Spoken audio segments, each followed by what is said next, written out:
my god. I just went through 45 minutes of recording this video and this story just to listen back to it and find out the damn audio files were corrupted. You know, I really wanted to learn how to play some of, like, the hardest songs that I knew. My life and technology, man. Now I enter a tunnel, my own personal vivid channel. Hey, what's up, guys? Welcome back. I am Landon. I am in the band TetraFuze. I have 3 bandmates. Kalon, Dakota, who plays drums, Robbie, who plays bass, and I forgot to say that Kalon also plays guitar. But I play guitar myself, and I also sing. And yeah, this is kind of what we do.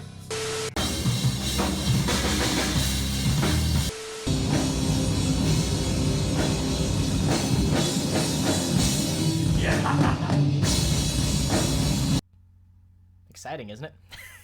So basically today I wanted to kind of tell you guys the story on how TetraFuze became TetraFuze and, you know, the whole story behind everything. So basically it all started in the fall of 2017.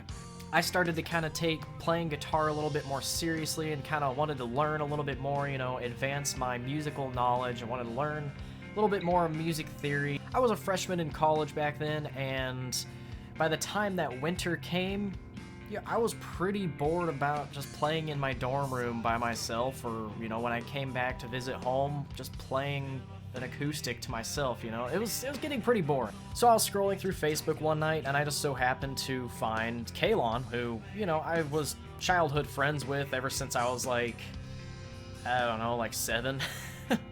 We've known each other a long time. And I messaged him, I was like, hey man, we should get together and jam sometime, you know, you're pretty good, and I think it'd be pretty fun. Basically, during winter break, I went over to his house where I met this really quiet guy who was just kind of sitting over there in the corner with a bass. His name was Travis, and that ended up becoming our first bassist. Of course, back then, we had no idea who each other were, and he was kind of freaked out by me, and I was a little, you know, timid to talk to him, so we didn't really talk to each other that much that night until the very end of the jam session. But yeah, you know, me and Kalon just kind of sat there and did some stuff, and then Travis, you know, he sat there and kind of improvised, and I found out that that was like his second week of playing bass, and I mean, he was also sitting there and playing some like Tool riffs from like Schism and 46 and 2 like almost perfectly. That just blew my mind that, you know, he was that good that quick.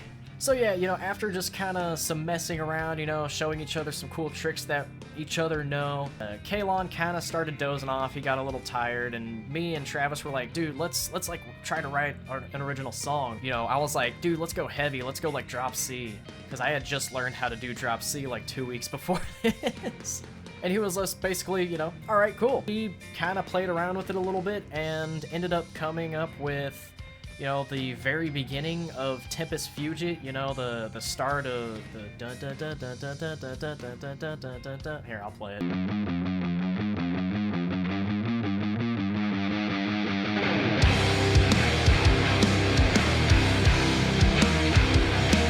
So we basically came up with that.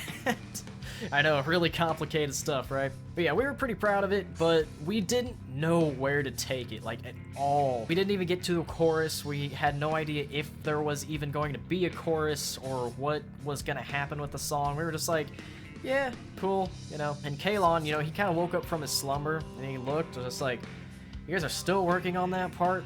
You know, I swear you were working on that part like 30 minutes ago. We're like, yeah, we were.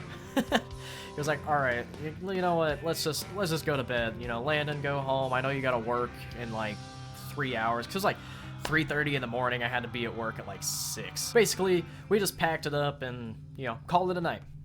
So that kind of got me interested in like starting a band, and so I contacted a couple of friends who were like really close to me. At the time, you know, they were from high school, and I was like, hey, let's like do something, you know, let's start a band, let's like make a record, and, you know, let's do something. One friend was like, okay, cool, like I really want to, but I don't know how to play anything. And the other friend was basically like, all right, you know, I can play basic guitar and I can be, you know, the singer, you know, let's do it. And I was like, all right, cool. Well, it never happened. Like, we never even had a band practice, never had a band meeting, we never did anything. We never even met up. So basically, I had just ended up messaging Kalon. I was like, hey dude, you know, I know we've jammed like 2 or 3 times at this point, but like, let's like start our own band, you know? It's like, I had another project that kind of fell through, like, let's do something. It's like, try to get Travis to see if he wants to play in it too, and you know, they were both like, yeah, cool, you know? So with both of them on board, I was like, all right, cool, you know, we have some ideas. I already had like basically the entirety of Freeze and I Suffer just written and recorded on my computer. Those were 2 songs that I basically just kind of wrote in my bedroom whenever I got, you know, a little Focusrite interface, and I was like, hey, this is something kind of cool. I kind of want to experiment with it. And so with, you know, a couple of ideas, we all met up at Kalon's house again, but when we tried to record, basically it freaked Travis out. He didn't know that we wanted to take it kind of serious. I mean, back then it really wasn't that serious either. It was just kind of like, yeah, look at this cool thing we could do. We can record it, you know? We can record it on my computer and listen back to it. And it didn't even sound that good either, because I had no idea what I was doing. But, you know, it did still freak him out, and that's kind of relevant a little later. Nothing really ended up happening that night because Pro Tools ended up freezing, and then my computer died, and I forgot my charger, and it was just a whole weird thing. And then after that night, I really didn't see Kalon or Travis really for months. I basically just started a group chat with, you know, all 3 of us in it, and I named the group chat, insert band name here. Kalon just filled it in with TetraFuze, which is something that he came up with while he was sitting there playing something with Travis, you know. But I mean, besides that group chat, there was really no other contact, you know. I would like record a bunch of riffs, and I'd have like the Gratitude riff. I recorded it and sent it to him. Okay, you know, what do you guys think of this? And like, it's just left on red. But they were also preparing for a school talent show type thing, because Kalon was still in high school. Travis was graduated. He was a year ahead of me. But Kalon basically still had to kind of wrap up his school year, and he had this like project that he had to do. And what he chose to do was basically just do a bunch of Muse covers with Travis and perform it in front of a bunch of people, and that would be a senior project, and they'd call it good. So, you know, they were working on that. I wasn't too worried about it. I was just sitting there kind of writing music on my own time. And eventually the time came where I was like, hey, let's like get some studio time. So I basically called the studio up and I was like, hey, you know, I kind of got this project, you know, we're not taking it that serious, but we just kind of want to write an album, record it, and just see what happens. So they're like, yeah, cool, you know, sounds good, man. You know, let's set some stuff up. And that's when Travis kind of messaged me and he was like, hey man, I really just don't want to take this serious. It kind of freaks me out. And I mean, man, he was so nervous. Like, just the thought of playing in a band was just like crippling to him. And so I was like, okay, you know, that's fine, man. It's like, I completely understand. It's like, worst comes to worst, I can just play bass on the studio album anyways, you know, and then we can just find a bass player later. The time comes, you know, it's getting closer and closer. About a week before the studio sessions are supposed to start in June, the original drummer that I had in mind just basically ghosted us. Like, I have no idea what happened. It was just like, hey man, it's like, you know, we're thinking about having our first like true rehearsal this weekend. Do you want to come? And then just no response. I was like, everything okay, man? No response. Just like, I'm not even sure if he read my messages. I was just like, I don't know what happened. I told Kalon about it that night, and he was just like, hold on, let me look. He ended up coming across Tyler, who was from a different school, who he knew previously, of course. And basically the next writing session that, you know, we had at his house where we were like finishing up, you know, Welcome Home and kind of buffing out a couple of things there, writing some lyrics and stuff. He was like, hey man, check out this guy, you know, he's a drummer I'm thinking about messaging. What do you think? I was just like, yeah, he's pretty good. We set up the time for like a first full band rehearsal. You know, the full band rehearsal was at my house, and I met Tyler, and just the chemistry between me, Tyler, and Kalon that night was honestly insane. It felt really good to play to, like, you know, live drums and have Kalon right there. It sounded and felt so good. It was like, man, this is gonna be addicting. So after that first rehearsal, I ended up calling Travis and I was like, dude, it's like, we really need somebody to play bass on this record. Like, can you please just do that for us? You know, you don't have to do anything else if you don't want to. Just, can you please play bass for us on this record? Of course, he's such a nice guy. He was just like, yeah, I can do that. I can do that. And basically, it was me and Kalon's plan to just be like, okay, well, let's get him over here for a rehearsal, and once he plays live with drums, he will get addicted like we kind of are now, and he'll just want to keep doing it, and he'll basically want to be in the band. And it worked. He came over to my house early, and I went over like the song structures with him. You know, I taught him the rest of Tempest Fugit, you know, what I wrote while they were kind of distanced away. I was like, all right, well, remember that thing that we wrote like 6 months ago? Here we go. You know, this is what it ended up being. Whenever Tyler showed up, it was just like Travis fell in love with it. You know, it was amazing to kind of see his eyes light up and just be like, dude, this is awesome. Like, I want to be a part of this now. So basically, you know, we go into the studio and just kind of out on a whim decide that, oh, I guess I'm the singer now. So, you know, it's like we had no real plan of who was gonna sing. It was like either gonna be me or Kalon, and I just ended up raising my hand, I guess. And actually my first time ever like full voice singing or like trying to truly sing was in the studio, which is weird to try to learn how to sing while you're recording it. You get very self-conscious very quickly about how you sound. But, you know, we kind of pushed through it. Here's some like footage that we have from back in those sessions. I mean, it's not much, but it's definitely some stuff.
And so basically that clip where you saw Tyler was laying down on the couch, you know, over off to the left while Travis was playing, every time Travis would like mess up and come in like, you know, a measure early, because there's some songs like on Freeze, you know, where Travis doesn't play for quite a while and then he'd just do like a low like da da da and just like ring it out. Well, every now and then he'd come in like an entire measure early. Tyler would wake up from his nap and just look at him and be like, Travis, what the fuck are you doing? It was awesome. It was just like one of the most hilarious studio sessions I've ever had. So we basically get all that tracked and done, recorded, mixed, mastered, and we're like, we have an album. We didn't know if we were gonna release it at all, actually, until my very last vocal session, which I was so self-conscious. I was the only one in the studio during my vocal sessions. And I remember we finished the last song, you know, got the last vocals tracked, and I was like, yeah, you know, cool. And the audio engineer, he came, you know, out from the little room where he's in, like, controlling all the stuff. He's basically like, all right, it sounds pretty good, you know, these are some good songs, you know, let's, now you gotta take that artist cap, turn it around into a business cap, send it to a couple labels, see what happens, you know? He kind of, you know, went over like some basic contract stuff like, hey, watch out for this. If they're doing this, you're getting ripped off. Don't sign that. You know, everything's negotiable. Everything is negotiable. That's just like, that has been driven into our heads so many times by so many people. And we're thankful for that. Like, definitely, because it's definitely helped us get started through all of this process. Hearing that, we started to take it a little bit more seriously. We were like, okay, is it really good enough to get the attention of a label? And turns out, yeah, it was. You know, we put it on Spotify and all that. A few months later, Slip Trick Records hit us up, and I was like, all right, cool. You know, this is awesome. You know, we're signed. We haven't even played our first show yet. You know, it was cool. And we had just booked our first show whenever the contract was like there and we were kind of going through it. It was the moment where we were like, maybe we should like take this serious and truly try to make something out of this. So after that, you know, we signed the contract. Once we get everything all settled, it's like, all right, cool, we're a signed band. Now let's go play our first show. Oh, that first show. Okay, people who watched that first show ended up liking it quite a bit. They liked us. They knew it was our first show, obviously, like the other bands did, because we told them. It was like, hey, this is our first ever live show. Like, we're nervous as hell. And it was an absolute, like, train wreck when we got there. We got to this venue, you know, it was up in Kansas City. We were opening for this, there was like, okay, it was so weird. We were supposed to open for a band called Doghouse Swine, who actually ended up being on the same label. Which is, that's just a coincidence. It was like, it's like, oh, you guys are on that label? Huh. It's like, so are we now. Like, you know, care if we like talk and, you know, get some information? They're like, yeah, sure. Just funny how life works that way. So basically we were supposed to open up for these guys, and there was one band that was supposed to be like sandwiched in between us. Here's actually the poster for that first show. It's, yeah, that's something. But there was, for some reason, they got double booked, and there was 2 tours that were clashing into that venue at the same night, and they didn't want to cancel either one, so they're like, okay, let's just have 6 bands play. And we obviously went first out of everybody, but we were sitting there like waiting on other bands like couldn't show up, or like were way late showing up, you know, forgot certain gear. When we first showed up to the venue, we were trying to find the promoter who was responsible for it all, but apparently the venue hadn't even seen the guy for like 3 months before that. It was like, okay. It was like just us, the sound guy, the bartenders, and whoever was at the bar, you know? And man, we were so nervous. After that, you know, I have to kind of go back in time slightly to make this kind of make sense. So this band called Sweet Ascent. You know, most of you who are watching this probably know who they are, but just in case you don't, you know, they're a pretty decently sized band. I'll link their Facebook page in the description, just in case you don't know who they are. But yeah, they're pretty cool. The guitarist actually went to the same high school as Kalon, and they knew each other pretty well. So it just so happened that, you know, Bobby Loudon, who was the guitarist for Sweet Ascent, ended up messaging us and just like, hey, you know, let's go grab dinner, let's get some coffee or something, like, and just kind of talk you through some stuff, you know, make sure you're not gonna just fall flat on your face when you get into this stuff, because, you know, obviously when you're talking, you know, like distribution deals or licensing deals, like right off the bat and you haven't even played your first show, it's like, that's some pretty heavy stuff to try to just like catch up to speed on. I was 18 years old just trying to figure this stuff out. I was barely allowed to sign a contract at that point in my life, and it's just like, I was supposed to understand how all it works. I don't know, you know. So he just kind of helped us through it, you know, gave us a bunch of advice that we still follow to this day. We're forever thankful for that, because it kind of helped us get on our feet and kind of get off with a run. And to help that even more, they ended up letting us open up for them in Lawrence, and that was only our second show. I mean, and it was a great show. That was kind of the show where we were trying to kind of loosen up and truly try to find ourselves as performers instead of just sitting there playing music while standing still, you know? Because that's how I remember that the first show was basically like that. It was just like, I'm sitting there looking down at my guitar, making sure I don't make any mistakes, you know, gotta make sure I try to sing, you know. It's like, oh my god, your brain just gets, you know, you gotta learn how to just relax, have fun up there, man, become a performer. And so we got there eventually, but that was the first step to it. And after that show, it kind of snowballed into like a regional tour that ended up going all the way to New York and back. Which I'll save that whole story about the New York tour for another video, because I mean, man, a lot happened in that time frame, and it might be interesting to hear. I don't know. Let me know if you guys want to hear that in the comments below, or if you have any other video ideas in the comments, because, you know, why not? So yeah, basically I'll just leave it off there with the whole Sweet Ascent show that we played, and, you know, getting ready for this, you know, amazing winter tour that we were gonna do as a signed band for, you know, starting with our third show ever. And I'll just leave that for another story. So yeah, guys, thanks for watching if you made it this far. I hope you guys enjoyed that story. And stay tuned if you want some more story time type stuff.